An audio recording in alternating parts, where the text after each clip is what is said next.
সকালের দিকে 200 মার্কের এমসিকিউ দিল, ওইটা আমি পড়লাম। প্রশ্ন ফাঁস চক্রের মাস্টারমাইন্ড খোদ কর্ম কমিশনের এক কর্মকর্তা। তাহলে এখানে কত হাজার হাজার মেধাবী বঞ্চিত হয়েছে। বিসিএস সহ বিভিন্ন নিয়োগ পরীক্ষার প্রশ্ন ফাঁস করে আসছিল চক্রটি। মেম্বার দিয়ে করাতে মেম্বারের সাথে যে পিয়ন থাকতো তাদের মধ্যে আবারও একই ঘটনার পুনরাবৃত্তি হতে যাচ্ছে। হাতে থাকা এমন তথ্য উপাত্ত এবং চাকরি প্রার্থীদের সংখ্যা আমলে নিয়ে মাঠে নামে টিম সার্চলাইট।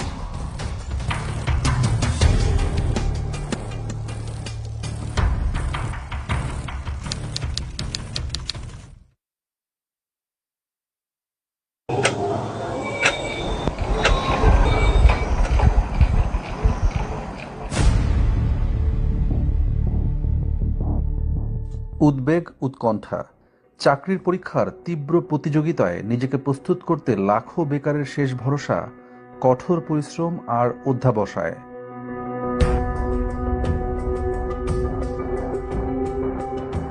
সবারই লক্ষ্য একটি সরকারি চাকরি, আর চাহিদার শীর্ষে আছে বাংলাদেশ সিভিল সার্ভিস বা বিসিএস ক্যাডারের চাকরি।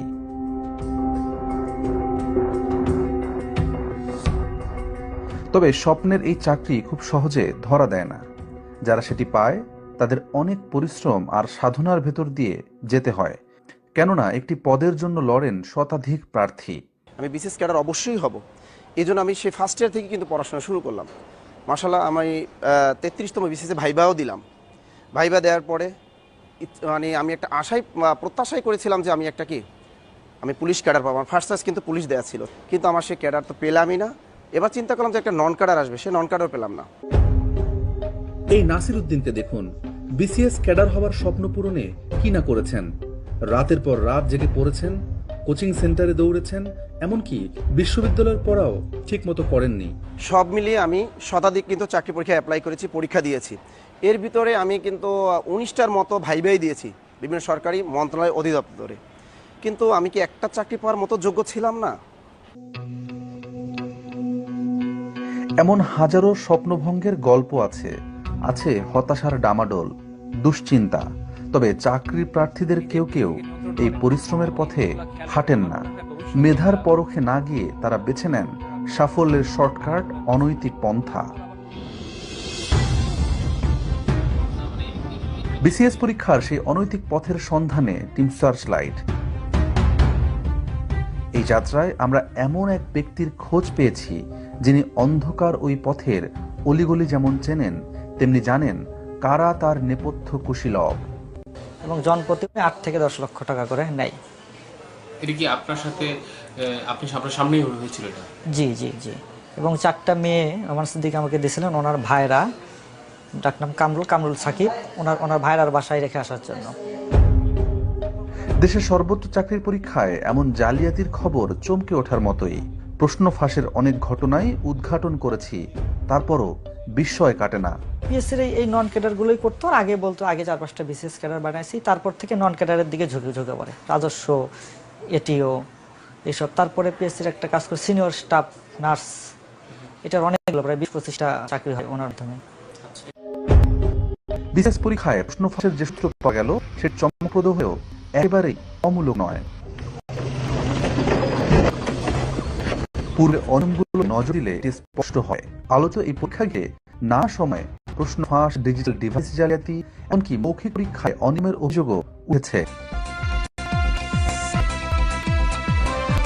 শস্যের ভেতরে খুঁত আর ফাঁস হলো সরকারি কমিশন পিএসসির নিয়োগ পরীক্ষা প্রশ্ন আর প্রশ্ন ফাঁসক মাস্টারমাইন্ড খোদ কর্ম কমিশনের এক কর্মকর্তা।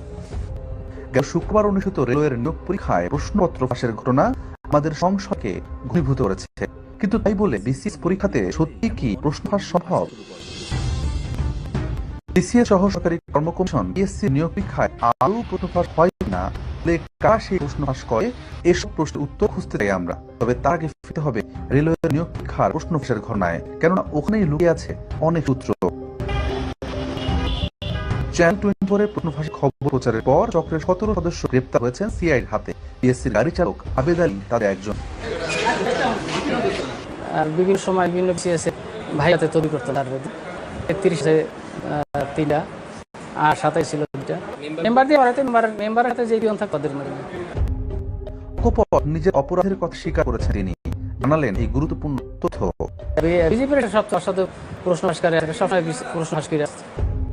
একময় আবেদ আলী শিশু ছিলেন, কিন্তু কালের পরিক্রমায় এখন নিজেই প্রশ্ন ফাঁস করতে পারেন সাজেদুল।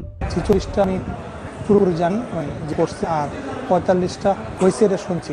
46টা কিভাবে জানেন? কি কতজন লোক দিলেন আপনি?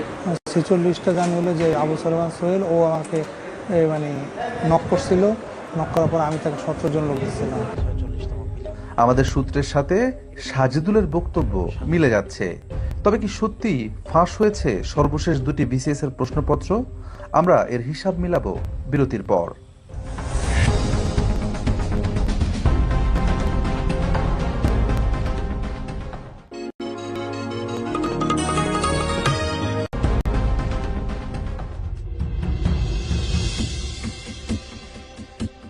রাষ্ট্রের সাংবিধানিক প্রতিষ্ঠান পিএসসি সরকারের প্রথম ও দ্বিতীয় শ্রেণীর কর্মচারী নিয়োগ সংক্রান্ত বিষয়াদি দেখভালে 1972 সালে গঠিত হয় সরকারি স্বায়ত্তশাসিত এই প্রতিষ্ঠান।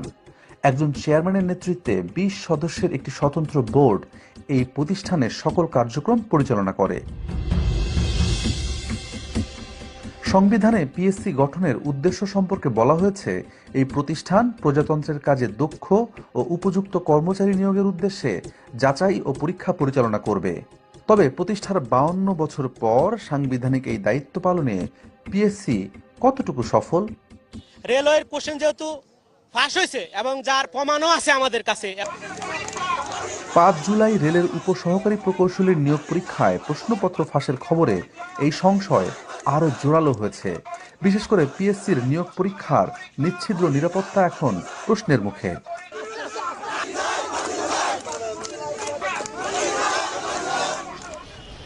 কিন্তু এই নিরাপত্তা ঝুঁকি কি বিসিএস এর মতো মর্যাদাপূর্ণ চাকরির পরীক্ষাতেও রয়েছে? আদৌ কি বিসিএস পরীক্ষার প্রশ্নপত্র ফাঁস করা সম্ভব? পাবলিক সার্ভিস কমিশনের যে 3140টি পদের জন্য গত বছর বিজ্ঞপ্তি প্রকাশ করে পিএসসি। এবছরের 26 এপ্রিল নেওয়া হয় প্রাথমিক বাছাই বা প্রিলিমিনারি পরীক্ষা। 200 নম্বরের ওই পরীক্ষায় প্রার্থী ছিলেন প্রায় 3.5 লাখ। 9 মে প্রকাশিত ফলাফলে দেখা যায়, তীব্র প্রতিযোগিতাপূর্ণ এই প্রাথমিক বাছাইয়ে পাশ করেছেন 10,638 জন, যা মোট প্রার্থীর মাত্র 3%।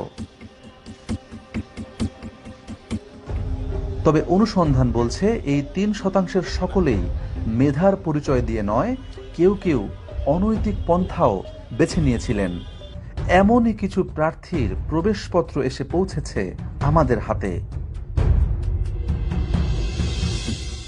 কিভাবে তারা এই জালিয়াতি করেছেন তা খতিয়ে দেখার আগে নজর দিতে হবে 46তম বিসিএস প্রিলিমিনারি পরীক্ষার ফলাফলের প্রজ্ঞাপনে।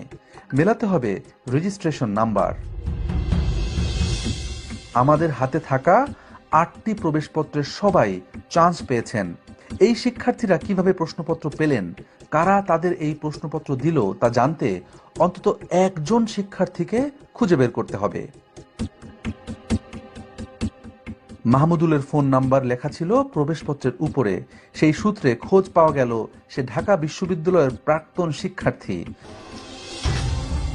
মাহমুদুলের ঠিকানা সহ আরো বিস্তারিত তথ্য পেতে যেতে হবে ঢাকা বিশ্ববিদ্যালয়ের ভর্তি অফিসে। অনেক খোঁজাখুঁজির পর পাওয়া গেল মাহমুদুলকে। মিলিয়ে দেখা হলো প্রবেশপত্রের সঙ্গে। ঢাকা বিশ্ববিদ্যালয়ের রাষ্ট্রবিজ্ঞান বিভাগের 13-14 সেশনের এই শিক্ষার্থীর বাড়ি নাটোর জেলায়। তবে বাংলাদেশ টেলিভিশনে ক্যামেরা পার্সন হিসেবে সম্প্রতি যোগ দিয়েছেন তিনি।